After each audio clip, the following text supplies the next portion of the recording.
As you may know, King Charles spent some of his schooling years down under. Chaz Armytage is an old-school friend of His Majesty from Geelong Grammar's country campus Timbertop in 1966. And as well as sharing the new monarch's love of corgis, obviously, he has been able to catch up with him a couple of times over the years and joins us now. Chaz, it must be pretty wild seeing someone you went to school with become king.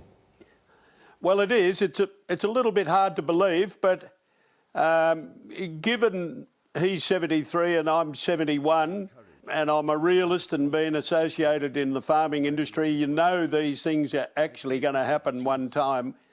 And actually to see it happen, I'm very, very proud.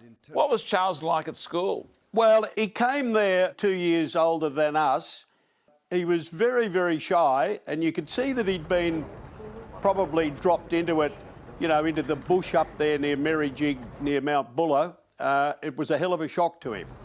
And obviously, like all of us before you go there, you're not fit.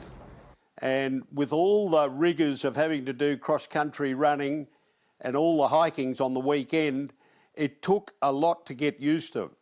And given the fact that he was only ever going to come for one term and ended up doing two, was great testament to his strength and his courage.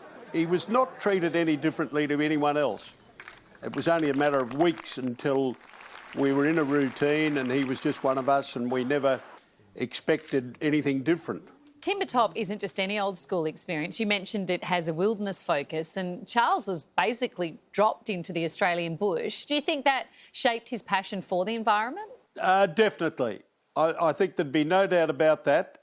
That would have been the first real time he got accustomed to the Australian outback and the Australian bush.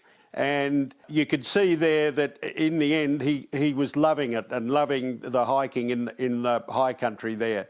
Chaz, what kind of king do you think Charles will actually be? I'd assume that he will follow in the footsteps of his mother, and I think that's all he's got to do. He's just got to uphold that integrity and that wonderful community spirit. And I read during the week where, you know, she was a woman that would have died for a people, and I think Charles will be the same.